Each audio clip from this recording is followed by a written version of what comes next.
Çfarë po ndodh në Bregdetin e Vlorës? Çfarë po ndodh në zonën e Zvërnecit? Çfarë po ndodh në zonën e Nartës?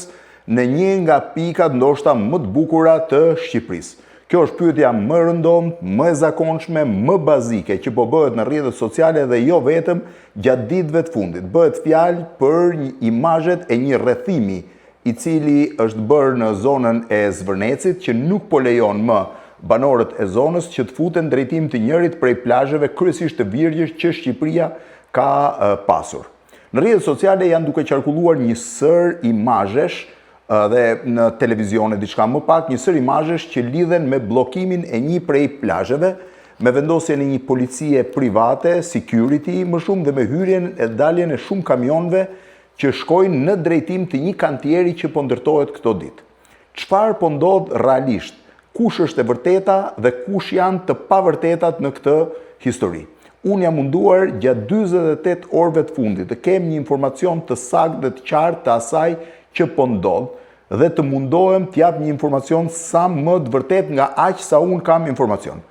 Jam drejtuar investitorëve të zonës, jam drejtuar shtetit, jam drejtuar disa institucioneve për të kuptuar në mënyrë më të qartë se çfarë realisht po ndodh. Tani, çfarë di unë dhe kush janë informacionet që kam deri këtë moment? E para janë duke qarkulluar një sër imazhesh që e tregojnë zonën e Zvërnecit të bllokuar. Po, këto imazhe, këto që po shihni, janë imazhe të vërteta. Është rrethimi i një zone prej 300 hektarësh në zonën e Zvërnecit, e cila për momentin po kthehet në një bazë kantieri ndërtimi për zhvillimin e një projekti turistik. Këto imazhe të tjera që po shihni nuk janë imazhe reale, janë imazhe të bëra me AI dhe kryesisht janë përdorur për sensibilizimin. Por çfarë po ndodh me projektin dhe se po merrem me rrjetet sociale?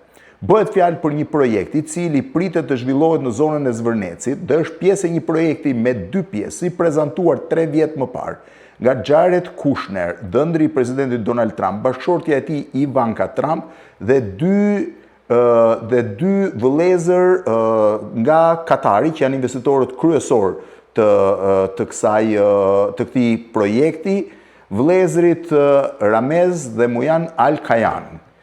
Të dy këta investitorë janë investitorët kryesor, pra mazhoritar besoj të projektit, ndërkohë që projektin e ka çuar para në aspektin e PR-it, marrëdhënieve me publikun dhe prezantimit, Jared Kushner dhe Ivanka Trump. Ivanka Trump ka qenë pak kohë më parë në fund të janarit në Vlorë, një ditë me shi, gjithë televizionet e përcollën vizitën e saj, përcollën faktin që ai ishte me një sër arkitektësh të huaj për të vizituar zonën e Zvërnecit.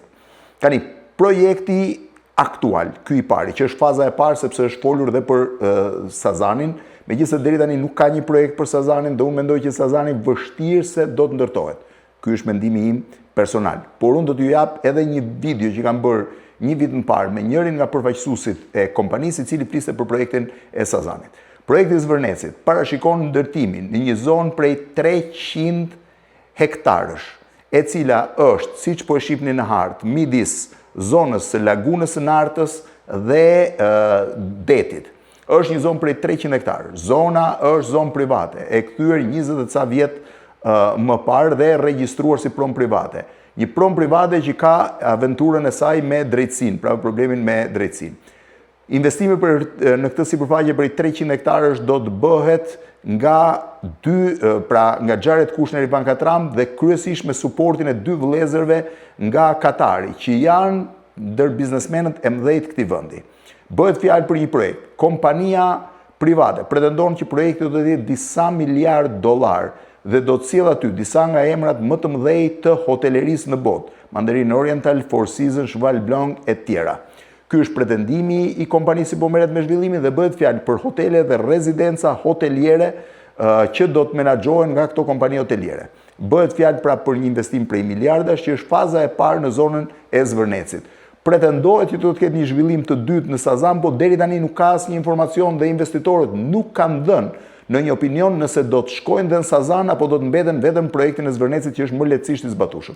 Është shumë afër aeroportit të Vlorës, Akërnis, nëse do ta shihni në hartë, dhe në hartë është më mirë që ta kuptoni se ku ndodhet, prandaj unë vendos edhe një pjesë të vendit se ku pritet të jetë investimi.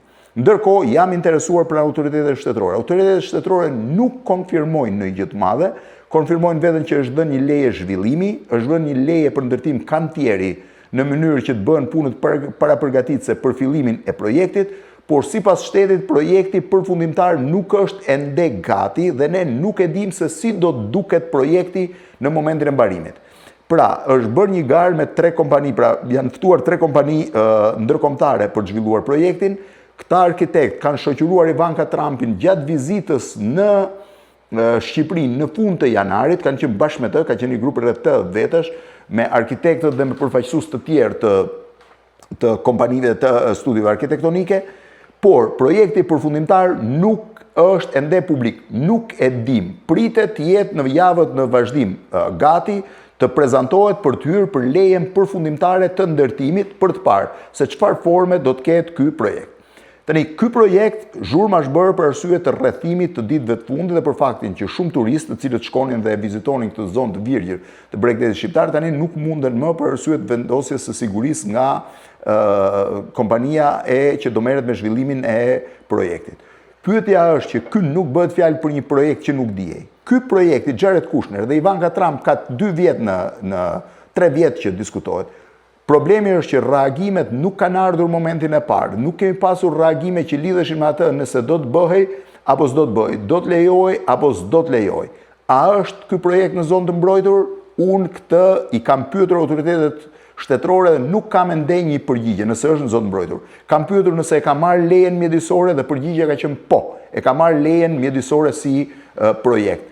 Kam pyetur sa do të zgjas dhe më kam thënë që nuk e din sa të zgjas. Mund të zgjas nga 5 deri në 10 vjet sepse varet nga fazat e zhvillimit të projektit. Kam pyetur se kur do të fillojë, po askush nuk më jep dot një përgjigje pa qenë projekti përfundimtar, pra projekti final për të parë se çfarë do të bëhet në zonën e Zvërnecit.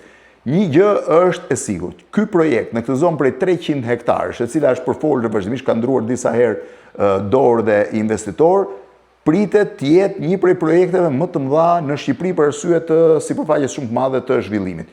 300 hektarë janë sipërfaqe të cilat janë zhvilluar edhe në vende të tjera, por nuk është vetëm një sipërfaqe, por në këtë vend specifik, pastaj bëhet fjalë për shumë gjëra tjera. Nëse i referohesh investitorëve, ata flasin për një projekt të jashtëzakonshëm dhe shumë zhvilluar. Nëse i referohesh shtetit, bëhet fjalë flasin për një projekt me përfitime të mëdha ekonomike për vendin.